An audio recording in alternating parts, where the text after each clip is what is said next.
On a hot spring afternoon in 1963, two men sent by the American CIA snuck into the cafeteria of the Havana Libre Hotel.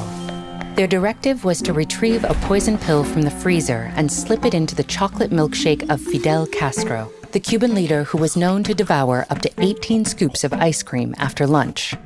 While exact details of the story are contested, it's rumored that the pill, however, froze to the freezer coils and broke, foiling the CIA's plan and granting Castro many more days to satiate his sweet tooth. Ice cream has held a unique role in our world's history, culture, and cravings, but where did it come from? The first accounts of cold desserts and iced drinks date back as early as the 1st century. In civilizations including ancient Rome, Mughal India, and Tang Dynasty China, these icy treats were mainly enjoyed by the royal elites. And finding the means to freeze these delicacies wasn't always easy.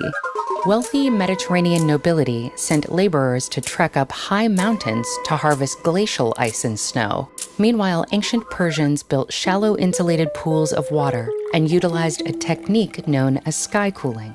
At night, the shallow pools would naturally radiate heat into the dry desert skies, causing them to dip below the ambient temperature and freeze. Yet the cream-based treat we know today made a much later debut. It was originally inspired by sherbet, or sharbat in Arabic, an icy drink believed to have originated in Persia and subsequently gained popularity in the Middle Ages.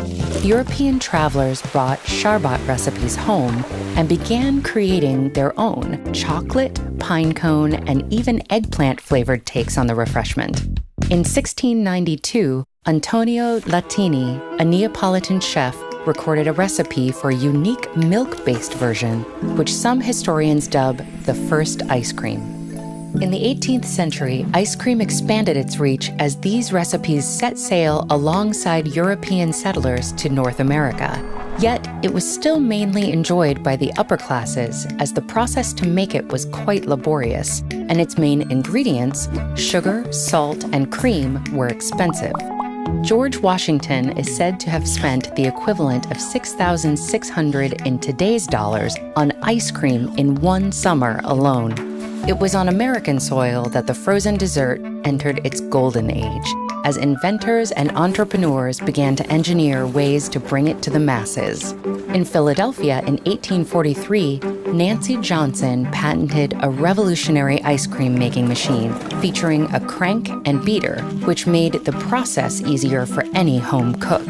And storing ice cream was no longer an obstacle, as by the mid-1830s, New England businessman Ice King Frederick Tudor had greatly improved the ice trade, shipping thousands of tons of ice to households across the globe. Soon, ice cream was on every street corner. In the late 1880s, political turmoil brought Italian immigrants to cities like London, Glasgow, and New York, where many took up jobs as street vendors selling licks of ice cream for roughly a penny each. Meanwhile, American druggists discovered the appeal of combining soda, a drink thought to have therapeutic properties at the time, with ice cream, and a new social spot was born, the soda fountain. When the sale of alcohol was banned in 1920, many American saloons reinvented themselves as soda fountains, and breweries like Anheuser-Busch and Yuengling pivoted to producing ice cream. At the same time, refrigeration technology was improving rapidly. By the end of World War II, the average American home had a freezer that could house a quart of ice cream. Even trucks could be equipped with freezers full of frozen treats. Today, ice cream continues to take on new forms, and while some of its mysteries may never be solved, one thing is certain: our love for ice cream will never thaw. Did you know that popcorn generates almost 40% of all movie theater profits? Or that archaeologists have found dumplings in sites dating back 1,000 years? Keep exploring the history of your favorite foods with these videos.